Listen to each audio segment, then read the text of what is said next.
Hola a todos, soy el narrador y mi objetivo es que no duerman esta noche. Sé que usan este video para conciliar el sueño, pero antes de esto, denme me gusta y suscríbanse al canal, además, de dónde son y a qué hora lo ven. Ahora pónganse cómodos y relájense. El teleférico no debería haber estado funcionando. Ese fue mi error de cebador. Asumir que el letrero oxidado que decía cerrado por mantenimiento fue solo otro descuido burocrático. Otro trozo de cinta roja que quedó colgando mucho después de que su propósito había expirado.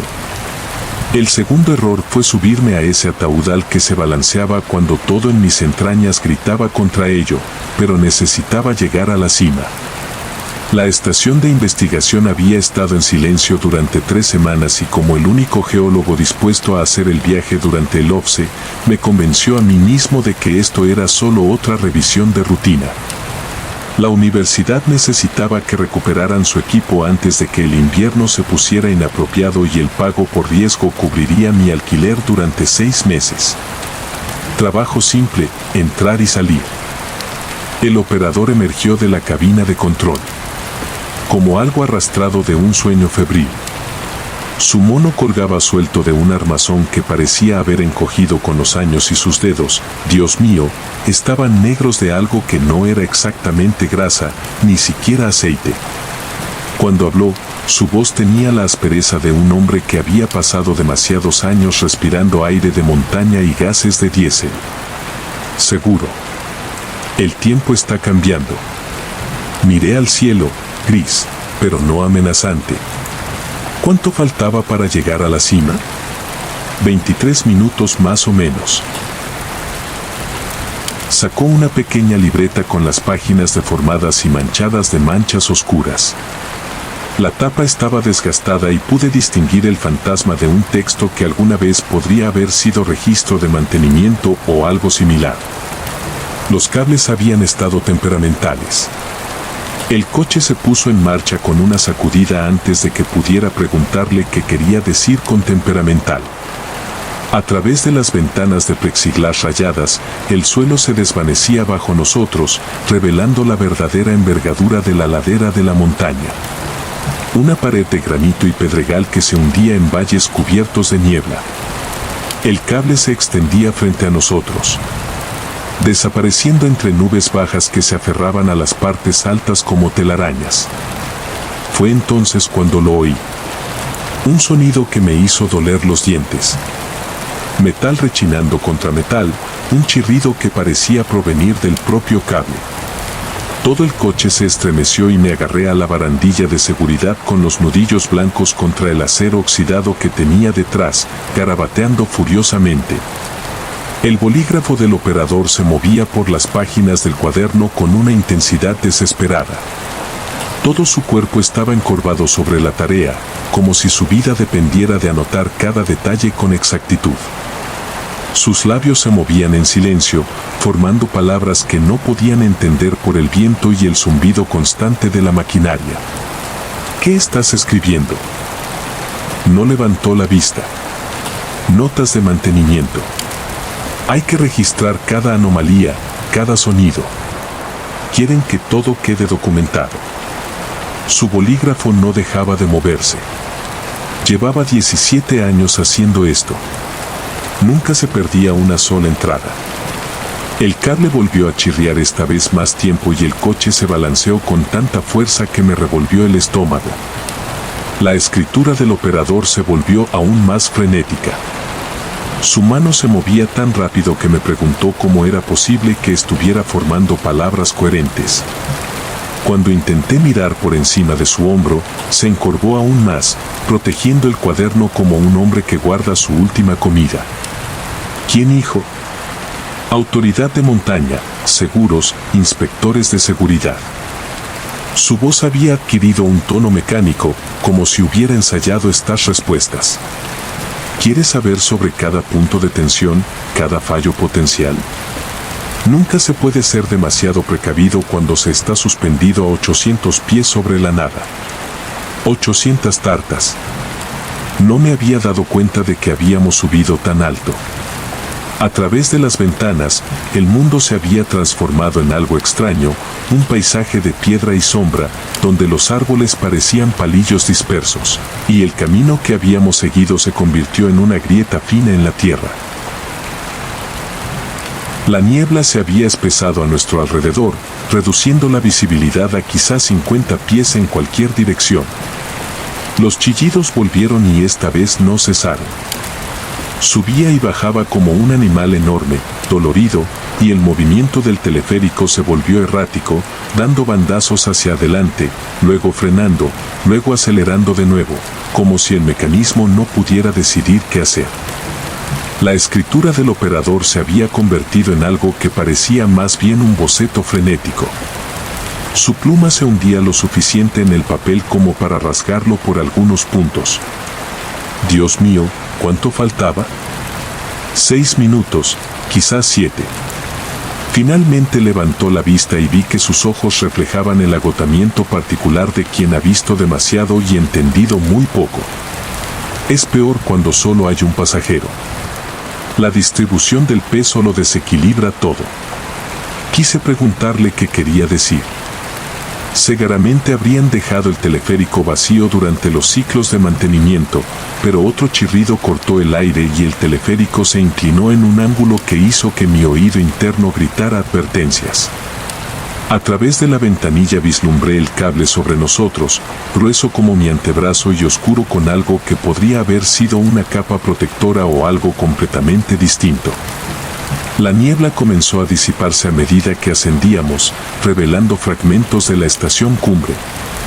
Desde la distancia parecía abandonada, con las ventanas oscuras y el andén vacío, salvo por montones de nieve que se habían asentado en las esquinas. No había señales de vida, ninguna indicación de que alguien hubiera estado allí arriba recientemente. ¿Cuándo fue la última vez que alguien hizo este viaje? El operador consultó su cuaderno hojeando páginas de letra apretada. 3 semanas, 2 días. Un grupo de 4 científicos como tú hizo una pausa con el bolígrafo flotando sobre una página en blanco.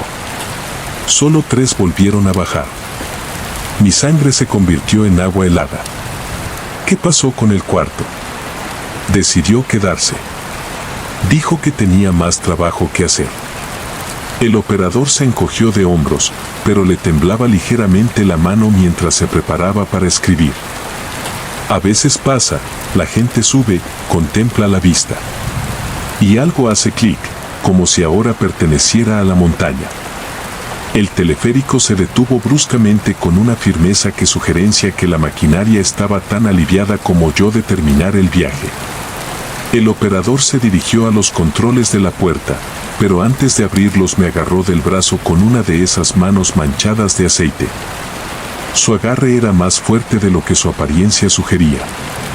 Un consejo, no te quedes ahí arriba demasiado tiempo. Y al caminar por la plataforma de observación, miró su cuaderno, donde la tinta fresca ya se estaba secando sobre lo que había estado escribiendo durante nuestra conversación. Mira por donde pisas. A veces la montaña te muestra cosas que aún no están listas para ser vistas.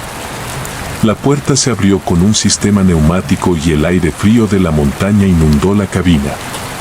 Subí a la plataforma con las piernas temblorosas después de 23 minutos de balanceo y sacudidas y enseguida comprendió que se refería el operador sobre la distribución del peso. Toda la estructura se sentía precaria, como si estuviera en equilibrio sobre el borde de algo mucho más grande y menos estable de lo que sugerían los cimientos de hormigón. La estación de investigación se alzaba frente a mí como un búnker de hormigón. Sus ventanas reflejaban el cielo gris de una manera que las hacía parecer ojos muertos. Pero fue la plataforma de observación lo que me llamó la atención. Una plataforma circular que se extendía sobre la pared del acantilado, rodeada de barandillas de seguridad que parecían insuficientes para la caída que se extendía más allá. Caminé hacia ella, mis pasos resonando en el aire enrarecido. Y fue entonces cuando las vi. Manchas de aceite en el hormigón, marcas oscuras y viscosas que formaban el contorno perfecto de huellas de botas que se dirigían desde donde yo estaba hacia la barandilla de la cubierta. Eran recientes, tan recientes que parecían brillar húmedos bajo la tenue luz y coincidían exactamente con las mías. Levanté el pie comprobando la suela, seca, limpia, salvo por el desgaste normal y un poco de barro seco del estacionamiento, 240 metros abajo. Cuando volví a mirar las huellas de aceite, seguían allí, aún brillando, aún dirigiéndose hacia el fin del mundo. Pero aquí está lo que me erizó la cabeza con un terror primitivo. El Príncipe terminaba en la barandilla del fondo, donde alguien o algo aparentemente había estado observando el abismo. Cuando llegué al mismo punto y me aferré a la fría barrera metálica, comprendí por qué este lugar se había cobrado a ese cuarto investigador. La vista era abrumadora, algo que no tenía nada que ver con la belleza, sino con la inmensa indiferencia del tiempo geológico. Las montañas se extendían hasta el horizonte, sus picos desapareciendo entre nubes bajas que las hacían parecer infinitas. Muy abajo, valles tallados por glaciares y ríos creaban patrones que parecían casi deliberados, como si una inteligencia descomunal hubiera moldeado el paisaje según principios demasiado amplios para la comprensión humana.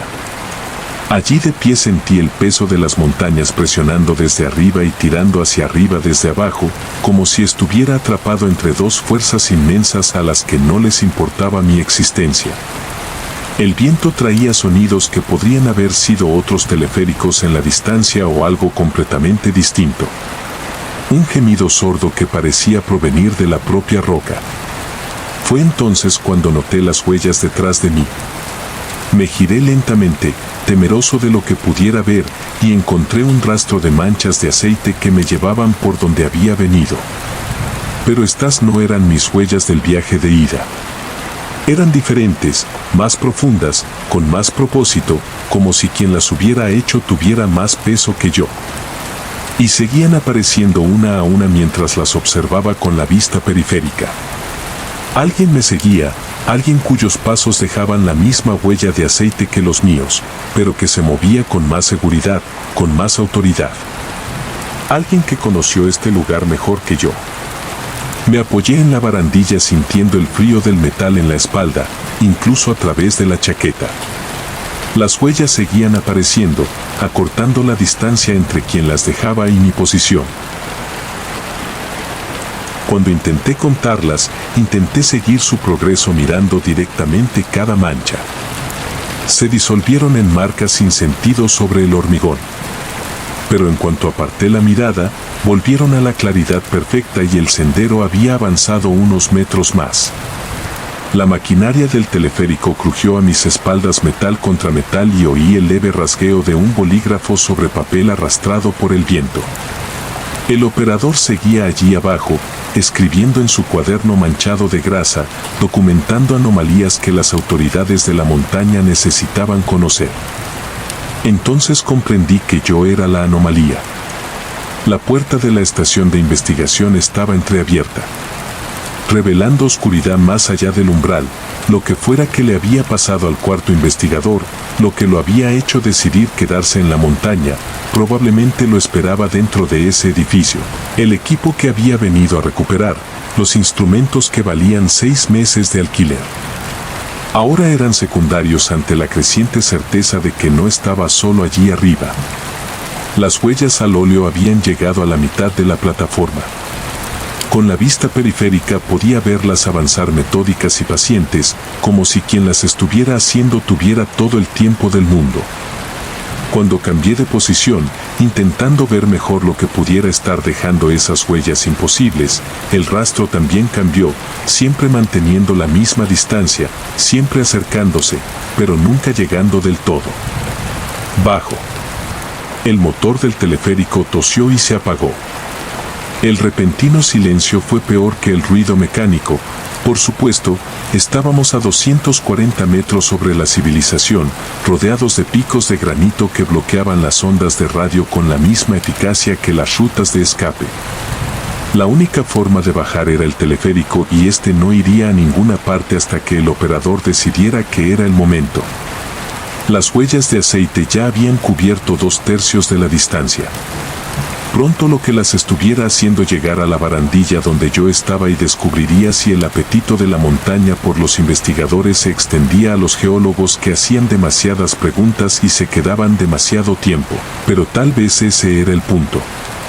Tal vez el cuarto investigador no había desaparecido en absoluto. Tal vez solo aprendió lo que yo estaba aprendiendo ahora, que algunos lugares reclamaban la propiedad de cualquiera que los comprendiera demasiado bien.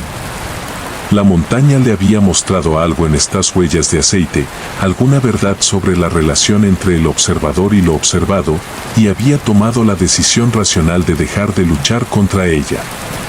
Podía sentir esa misma decisión acercándose con cada nueva huella que aparecía en mi visión periférica. La decisión racional, la elección que tenía sentido cuando estaba suspendida a 240 metros sobre el mundo, sin ningún lugar a donde correr y sin forma de olvidar lo que ya habías visto. Detrás de mí, el abismo se abrió ancho y paciente. Delante de mí, las huellas imposibles continuaban su avance metódico. Y en algún punto intermedio, en el espacio donde mi sombra caía sobre el hormigón manchado de aceite, comenzó a comprender lo que el operador había estado escribiendo en su cuaderno todos estos años. Había estado documentando el proceso, registrando cada etapa de cómo la montaña se apropiaba, anotando el momento exacto en que una persona dejaba de ser un visitante y se convertía en parte del lugar que había venido a estudiar. Las huellas estaban casi lo suficientemente cerca como para tocarlas ahora y me di cuenta de que ya no podía distinguir cuáles eran mías y cuáles pertenecían a mi sombra que se acercaba. Habían comenzado a fusionarse, aceite fluyendo sobre aceite, hasta que el rastro parecía haber sido hecho por una sola persona que había caminado por este camino muchas veces antes. El motor del teleférico volvió a la vida con un sonido metálico al romperse y oí elevándose en el aire, aunque no pude distinguir sus palabras. Probablemente me llamaba, probablemente me advertía de que el tiempo estaba cambiando y era hora de bajar la montaña, pero el tiempo ya había cambiado. Podía sentirlo en el peso del aire, en la forma en que la niebla se movía alrededor de la plataforma, en la certeza de que las huellas de aceite que dejaba atrás de mí seguirían allí mucho después de mi partida. La montaña me había revelado su secreto y ahora entendía lo que le había sucedido al cuarto investigador. No había desaparecido, simplemente había dejado de dejar huellas visibles para los demás. Mientras caminaba de vuelta al teleférico, no miré el hormigón bajo mis pies. No hacía falta. Podía sentir el aceite filtrándose por las suelas de mis botas, marcando cada paso con la misma huella oscura que permanecería allí. Mucho después de que los equipos de mantenimiento creyeran haberlo limpiado todo. El operador me esperaba con su libreta abierta, el bolígrafo sobre una página en blanco. Al verme acercarme, empezó a escribir con la misma intensidad frenética que había presenciado al subir. Pero esta vez creí entender lo que estaba documentando. Estaba registrando mi partida, anotando la hora exacta y las condiciones en que el nuevo residente de la montaña emprendió su regreso al mundo de abajo, anotando mi aspecto, cómo me movía si parecía estar completamente allí. Porque la semana que viene, el mes que viene o el año que viene, alguien más tendría que hacer este viaje.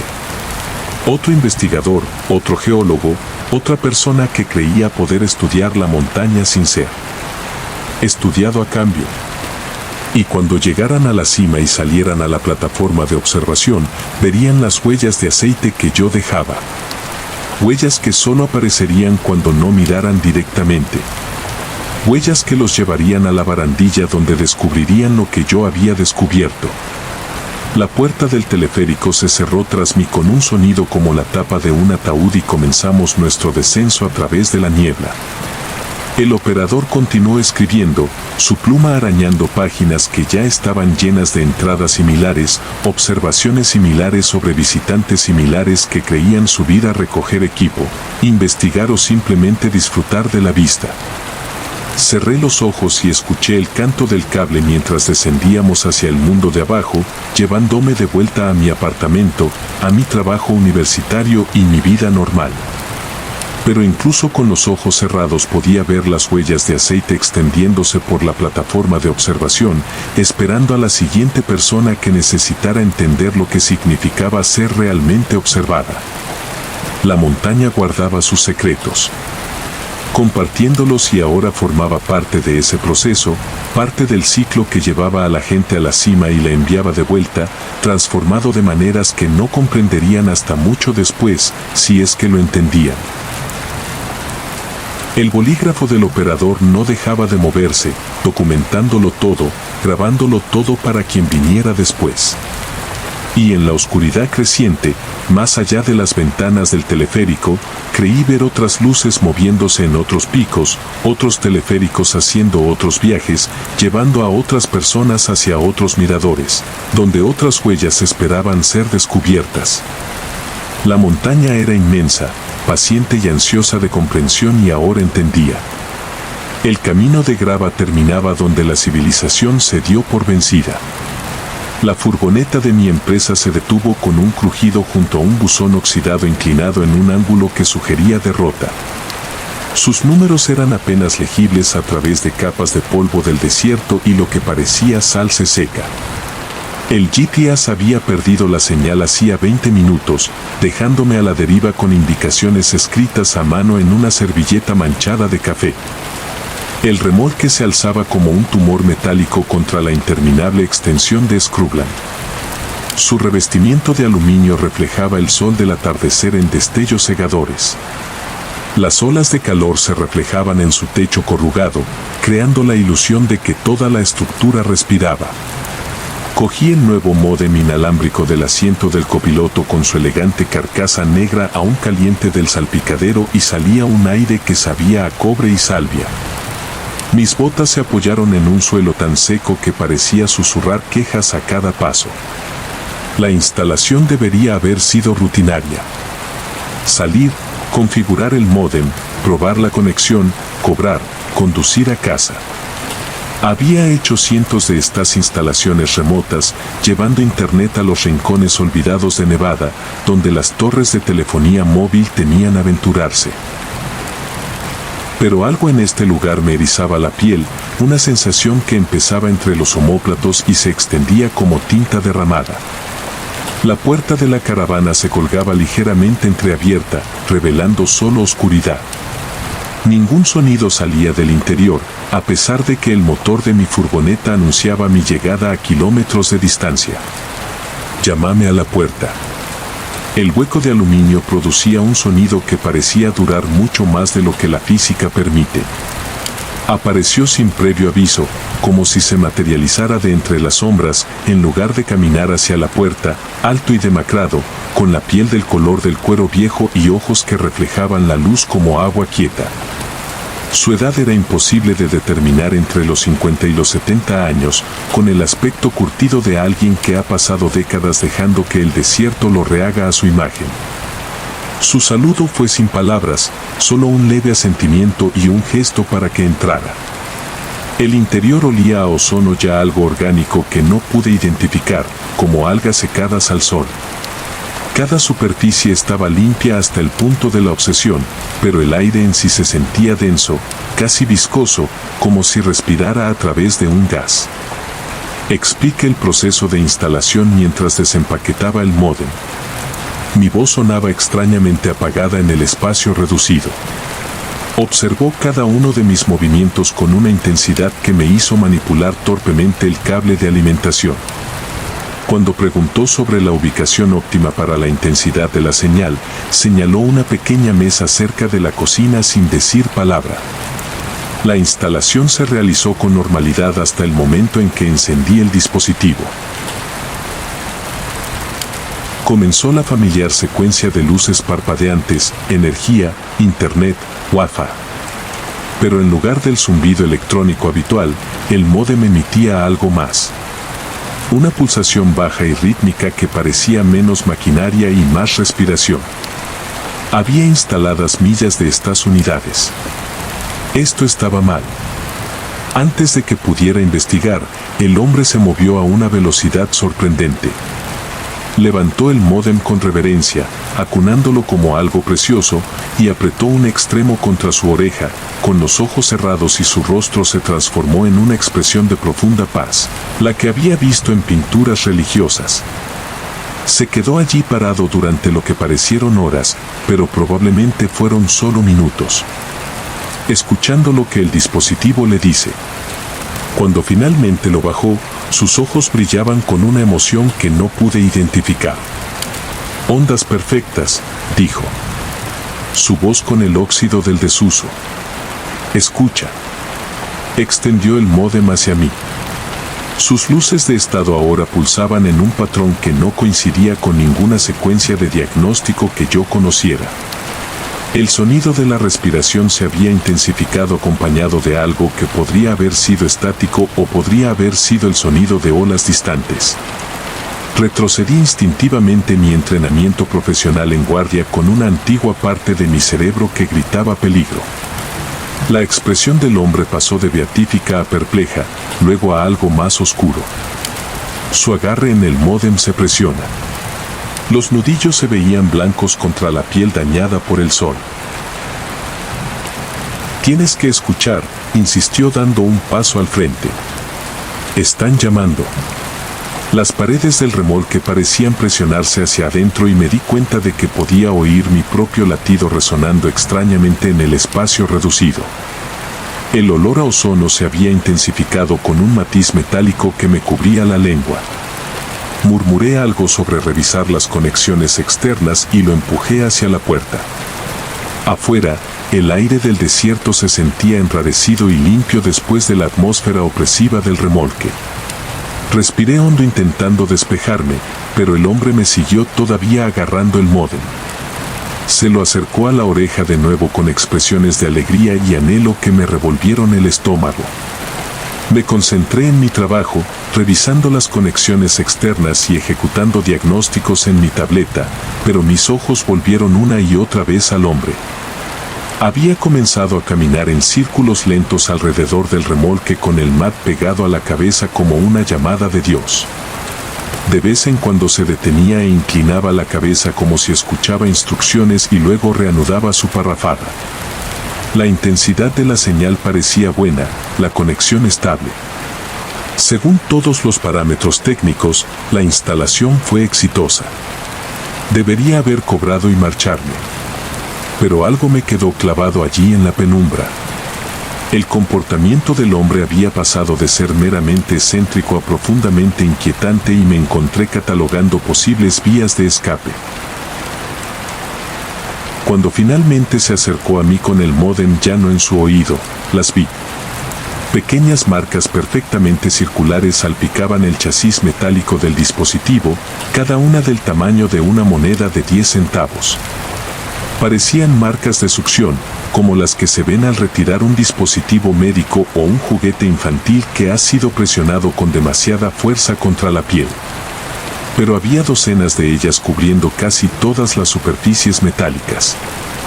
Mi tableta se resbaló de mis dedos repentinamente inertes y su pantalla se rompió contra una piedra. El hombre notó mi mirada y siguió mi mirada hacia el módem.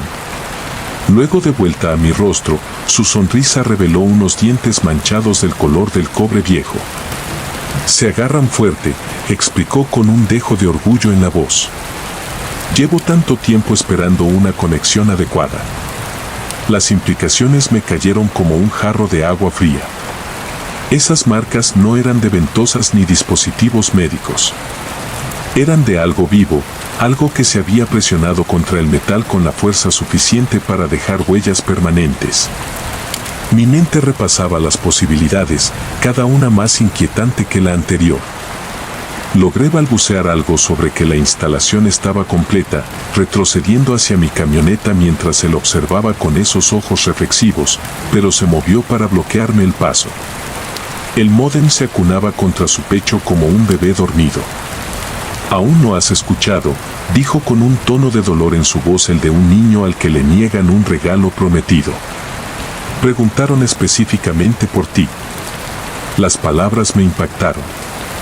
¿Cómo podía saber algo en ese dispositivo que iba a venir? La instalación se había programado apenas ayer, un trabajo urgente para reemplazar una unidad defectuosa, a menos que alguien hubiera estado monitoreando las llamadas de servicio, rastreando a los técnicos, aprendiendo sus horarios.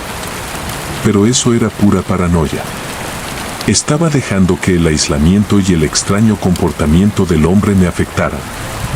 Había una explicación racional para todo. Hardware defectuoso que producía ruidos inusuales, la soledad del hombre manifestándose como un delirio, las marcas en la carcasa por desgaste legítimo o daños durante el envío. Pecado embargo, al mirar su rostro a la luz naranja del atardecer, vi algo que me estremeció más que cualquier explicación sobrenatural. Inteligencia, astucia, la expresión de alguien jugando a un juego cuyas reglas desconocía. Dejó el módem en el suelo entre nosotros y retrocedió con las manos levantadas en un gesto de rendición. Solo una vez, suplicó, han sido tan pacientes. El dispositivo permaneció allí en el polvo, sus luces de estado creando una pequeña constelación contra el cielo que se oscurecía. El sonido de la respiración se había vuelto, más pronunciado, definitivamente audible ahora, sin estar pegado al oído de nadie. Subía y bajaba con un ritmo orgánico, interrumpido ocasionalmente por lo que podrían haber sido susurros o el viento a través de formaciones rocosas distantes. Me encontré dando un paso adelante y luego otro. Mi mente racional gritaba advertencias, pero algo más profundo respondía a esos sonidos, reconociéndolos casi familiares, como una canción de cuna medio grabada o una voz que llamaba desde los sueños de la infancia. El módem parecía latir con luz propia. Ahora los LED de estado se sincronizan con esa respiración orgánica. Pude ver las marcas de succión con mayor claridad y con creciente horror. Me di cuenta de que estaban dispuestas en patrones, diseños geométricos deliberados que sugerían inteligencia tras su ubicación. Extendí la mano antes de que decidiera conscientemente moverme. La sonrisa del hombre se ensanchó, revelando más de esos dientes manchados de cobre y vislumbré algo más. Pequeñas marcas circulares en sus ocultas bajo el pelo ralo, del mismo tamaño que las del módem.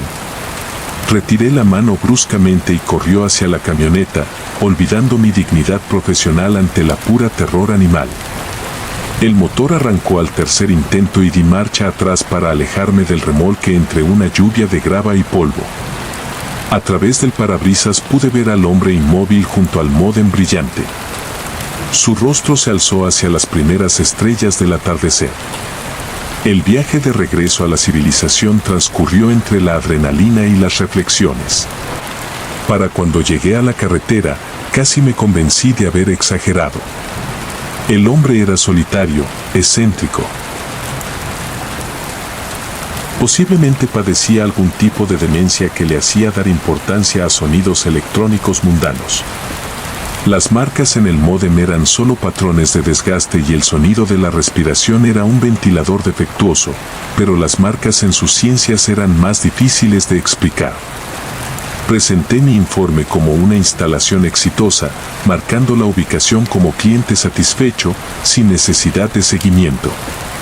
Esperaba no tener que volver a pensar nunca más en ese remolque, ese hombre, ni en ese módem que respiraba. Eso fue hace 3 semanas. Anoche me desperté con el sonido de olas perfectas rompiendo contra una costa que no existe en Nevada. El sonido venía desde mi teléfono, mi portátil, mi Smart TV, todos los dispositivos conectados de mi apartamento zumbaban con ese ritmo orgánico que había oído en el desierto. Cuando los desconecté todos, el sonido continuó. Parecía emanar de las mismas paredes, y debajo de las olas puedo escuchar voces que llaman mi nombre, prometiendo respuestas a preguntas que no sabía que tenía. Las marcas en mi ciencia son pequeñas, apenas visibles en el espejo del baño. Se desvanecerán, me digo. Todo tiene una explicación racional, pero no puedo dejar de escuchar las olas. La pared se extendía interminable en todas direcciones, una alfombra de brezo y aulaga que parecía respirar con cada ráfaga de viento. Llevaba horas caminando, mis botas crujiendo por tramos de terreno pantanoso, el peso de mis pensamientos más pesado que la humedad que se aferraba a mi chaqueta. La terapeuta me había sugerido paseos, aire fresco, conexión con la naturaleza. No me había sugerido caminar hasta que el mundo se sintiera lo suficientemente pequeño como para manejarlo, hasta que la inmensidad de mis problemas se redujera hasta coincidir con el horizonte. El viento traía un mordisco que prometía escarcha, aunque apenas era pasado el mediodía. Por encima, nubes del color del Treviejo se extendían por el cielo. Sus sombras se deslizaban sobre el paisaje ondulante como algo que huyera. Me subí el cuello y seguí caminando, dejando que mis pies eligieran la dirección. Había algo liberador en estar perdido, en no tener otro destino que alejarme de todo lo que me había traído hasta aquí. Fue entonces cuando lo vi. Al principio pensé que era solo otro grupo de piedras blancas esparcidas por el moorland, pero a medida que me acercaba, la disposición se hizo clara, deliberada. Los huesos, blanqueados por el clima y el tiempo, formaban una rosa de los vientos perfecta de 1 metro de ancho. Los huesos más largos, lo que una vez fueron piernas, apuntaban hacia los puntos cardinales, mientras que costillas y vértebras más pequeñas llenaban los puntos intermedios. En el centro yacía un cráneo no más grande que mi puño. Las cuencas vacías miraban al cielo. Un conejo, me di cuenta, o lo que quedaba de uno. La precisión de la disposición me quedó paralizada. Esto no era obra de carroñeros ni del clima. Alguien o algo había colocado cuidadosamente cada hueso, creando una herramienta de navegación que parecía antigua y útil. Los huesos blancos resaltaban marcadamente contra la superficie oscura, como si hubieran sido colocados allí momentos antes, aunque eran claramente antiguos. Me arrodillé junto a la brújula estudiando su construcción. Los huesos no mostrarán signos de roeduras o roturas que sugirieran la intervención de algún animal. Cada pieza había sido limpiada y colocada con una precisión casi quirúrgica. El cráneo miraba al norte, su mirada hueca fija en algo más allá del horizonte. Un sonido me hizo levantar la vista, un susurro de movimiento a través del brezo, nada, solo viento y el grito distante de un curú. Pero la sensación persistente, ese hormigueo de conciencia que surge al ser observado. Recorrí con la mirada el páramo, viendo solo un sinfín de tonos marrones y morados que se extendían hasta el cielo gris. Cuando volví a mirar la brújula, noté algo más. Pequeñas piedras oscuras y lisas estaban esparcidas alrededor de la formación ósea. No al azar formaban círculos concéntricos irregulares, como si alguien hubiera sido interrumpido mientras completaba un patrón más grande. Sin pensarlo, comencé a juntarlas. Las piedras se sintieron extrañamente cálidas contra mis palmas a pesar del aire frío. Las dispuse en anillos ordenados alrededor de la brújula ósea de 3 círculos de profundidad, cada piedra colocada con cuidado. El trabajo era extrañamente relajante, requiriendo la concentración justa para llamar el parloteo constante en mi cabeza. Mi terapeuta lo habría llamado atención plena. Este enfoque en la simple tarea en cuestión. Mientras trabajaba, la sensación de ser observado se intensificaba, no exactamente amenazante, sino expectante, como si algo estuviera esperando a ver qué haría. Me sorprendí mirando por encima del hombro con más frecuencia, pero el páramo permanecía vacío, salvo por alguna oveja ocasional en la distancia, puntos blancos contra el paisaje como pensamientos dispersos. La temperatura bajó a medida que la tarde se desvanecía, mis dedos se endurecieron, lo que me dificultaba colocar las piedras con la precisión que de alguna manera sentía necesaria. Pero continué impulsado por una compulsión que no podía identificar. Cada piedra tenía que ser exactamente correcta. Tenía que completar el patrón previsto. Para cuando terminó, 3 círculos perfectos de piedra oscura rodeaban la brújula de hueso. El arreglo se sintió completo con un propósito, como si siempre hubiera estado destinado a existir exactamente en esta configuración. Retrocedí para admirar mi trabajo, sorprendido por la satisfacción que me produjo. Por primera vez en meses había creado algo en lugar de simplemente perdurar. El camino de regreso a mi coche me llevó más tiempo del esperado. El crepúsculo se cernía sobre el páramo como un manto y me encontré mirando constantemente hacia atrás, hacia donde había dejado mis círculos de piedra. Aunque hacía tiempo que habían desaparecido en la creciente oscuridad, la sensación de ser observada se había desvanecido, reemplazada por algo más extraño, una sensación de conexión, como si se hubiera completado algún tipo de circuito. Dormí mejor esa noche que en semanas. A la mañana siguiente, la curiosidad me impulsó de vuelta al páramo antes de que el sol saliera por completo. La escarcha brillaba en cada brizna de hierba, convirtiendo el paisaje en algo cristalino y sobrenatural. Mi aliento formaba nubes que se disipaban rápidamente en el aire quieto y mis pasos crujían en el suelo helado. Encontré el lugar fácilmente, como si mis pies recordaran el camino sin dirección consciente, pero lo que vi allí me hizo detenerme con el corazón latiéndome con fuerza. Los círculos de piedra seguían exactamente como los había dejado. El cráneo del conejo seguía mirando al norte desde el centro de su brújula de huesos. Pero cubriendo todo, cada piedra, cada hueso, incluso el suelo entre ellos, había una espesa alfombra de musgo tan verde que parecía brillar contra el paisaje blanco como la escarcha. El musgo no crece de la noche a la mañana, sobre todo no en un círculo perfecto, sobre todo no durante una helada fuerte que debería haber matado cualquier planta. Pero allí estaba exuberante e increíblemente vibrante, como si hubiera estado creciendo allí durante años. Me arrodillé al borde del musgo con miedo de tocarlo. El verde era tan rico que casi dolía mirarlo y la humedad latía en su superficie a pesar de la temperatura gélida. Al estudiar el patrón más de cerca me cortó la respiración. El musgo no era aleatorio, formaba letras. Mi nombre completo escrito en una escritura orgánica que goteaba sobre los círculos de piedra.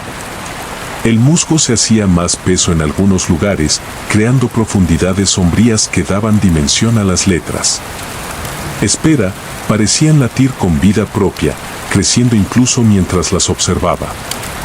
James Patterson Moore. No le había dicho a nadie mi nombre completo desde que me mudé a esta zona. Demonios, ya casi no usaba mi segundo nombre.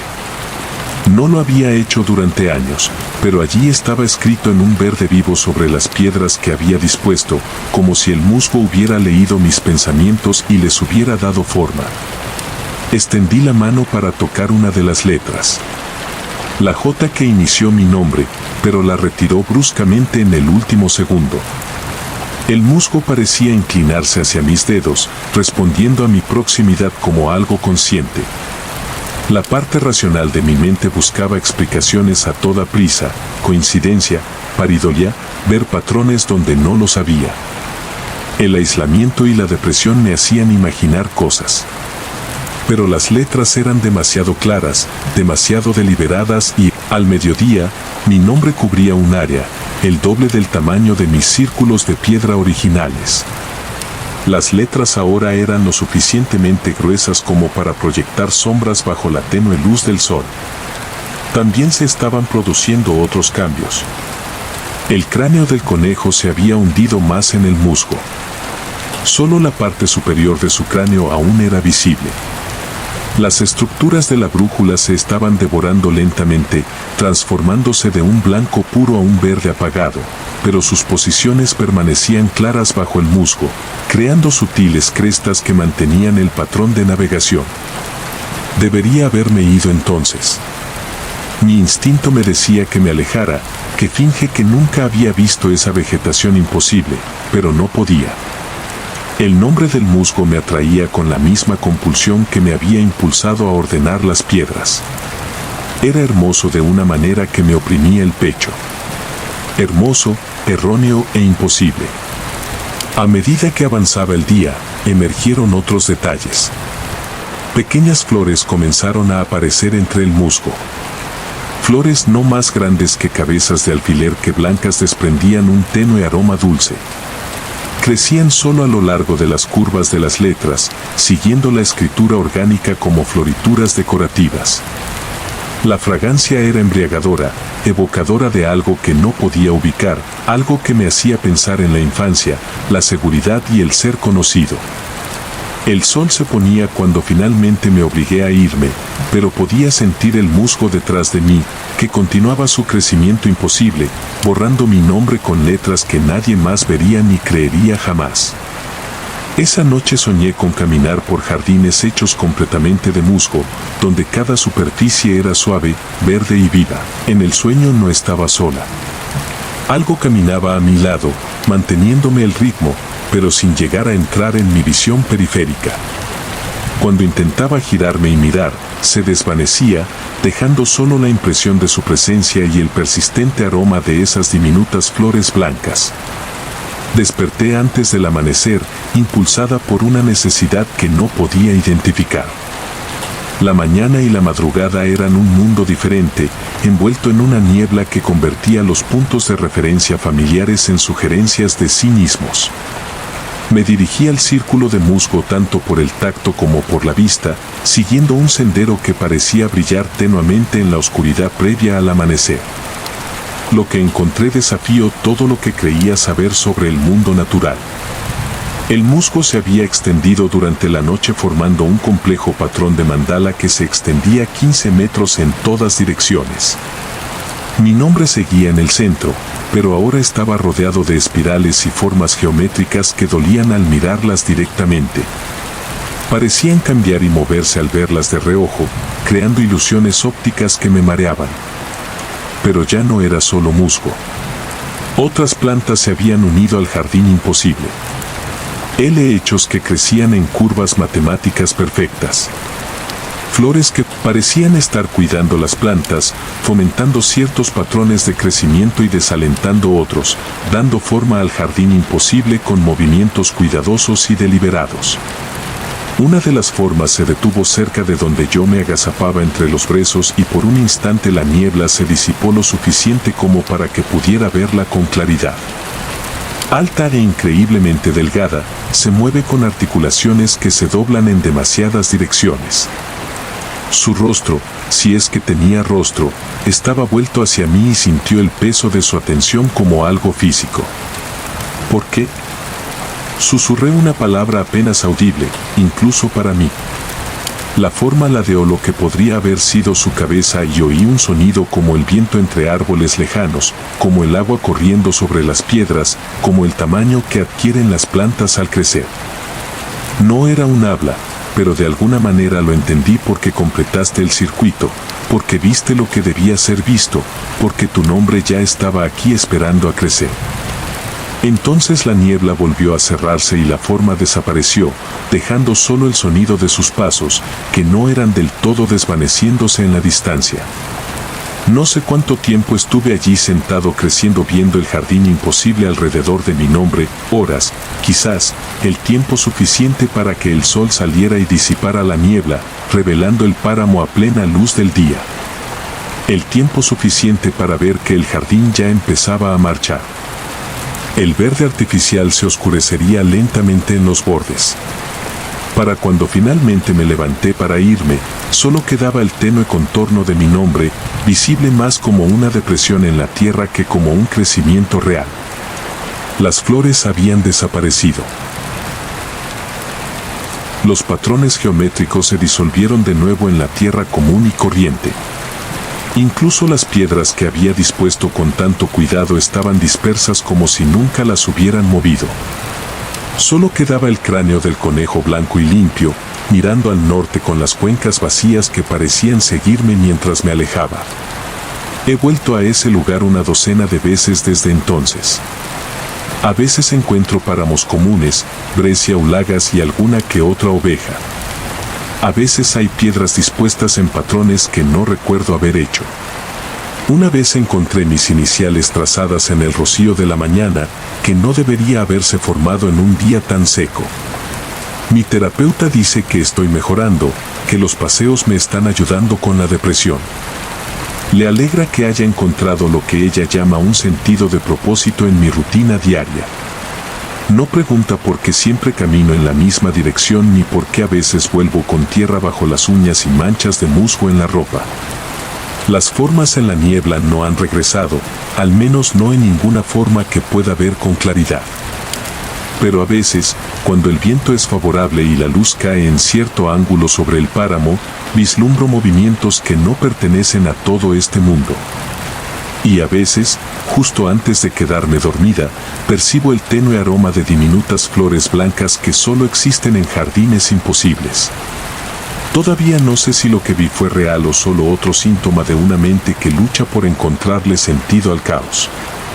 La parte racional de mí insiste en que fue una alucinación, una hermosa ilusión nacida del aislamiento, la depresión y demasiado tiempo a solas con mis pensamientos.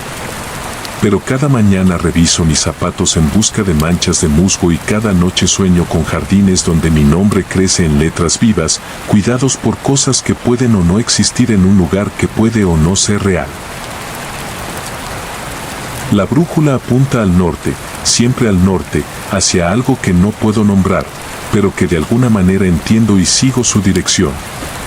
Paso a paso, adentrándome en el páramo, donde lo imposible espera pacientemente a ser descubierto de nuevo. El motor de la camioneta se apagó con un ruido metálico, dejándome rodeado de ese silencio que hace zumbar los oídos. Llevaba 6 horas conduciendo a través de bosques de pinos cada vez más densos, siguiendo caminos forestales que parecían estrecharse con cada kilómetro. Hasta que no estaba del todo seguro de seguir en el camino correcto. El GPS se había estropeado hacía una hora, mostrando solo una pantalla verde en blanco donde debería estar el mapa, pero allí estaba el campamento de caza que mi hermano me había descrito, enclavado en un claro donde la luz del atardecer se filtraba entre los imponentes pinos como miel ambarina. La cabaña lucía exactamente como él había dicho. Troncos desgastados, techo de metal verde, chimenea de piedra que ya desprendía una fina columna de humo contra el cielo que se oscurecía. Alguien se había adelantado. Cogí mi bolsa de lona y la funda del rifle de la caja de la camioneta. Mis botas crujieron sobre agujas de pino gruesas como una alfombra. El aire traía ese aroma penetrante y limpio a resina y maleza en análisis que solo se encuentra en las profundidades de los bosques antiguos. Pero debajo algo más persistía, algo metálico y orgánico que me hizo dilatar las fosas nasales y las pieles goteaban constantemente, creando manchas oscuras en las agujas de pino de abajo. Pero el líquido que reflejaba la luz moribunda no era sangre, era resina de pino espesa y ámbar que rezumaba de la madera y cubría las pieles con un barniz pegajoso y conservante. La vista me quedó paralizada. Así no era como se procesaba la caza. Así no era como nadie procesaba la caza. Las pieles parecían demasiado frescas, demasiado cuidadosamente dispuestas, como si las hubieran colocado allí para exhibirlas en lugar de para finas prácticas. Ciervo, tal vez conejo. Era difícil decirlo por la forma en que colgaban informes y oscuras en la luz que se desvanecía. Me acerqué lentamente. Mis botas sonaban anormalmente ruidosas en el silencio. La resina goteaba con una persistencia metónica, cada gota que golpeaba el suelo del bosque dejando un suave rastro que parecía prolongarse más de lo debido.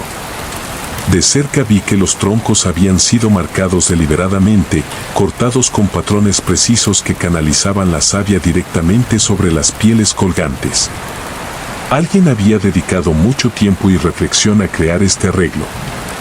El olor metálico se hizo más intenso. No era exactamente sangre, sino algo similar. El olor a carne cruda y hueso expuesto que los cazadores conocen bien. Se me hizo un nudo en la garganta. Una puerta se cerró de golpe a mis espaldas. Me giré y vi una figura que emergía del porche de la cabaña, recortada contra el cálido resplandor que se derramaba por las ventanas. Incluso en la penumbra distinguí sus anchos hombros y la tranquilidad de alguien que se siente cómodo en la naturaleza. Sentí un alivio inmenso. Sin duda, el compañero de casa de mi hermano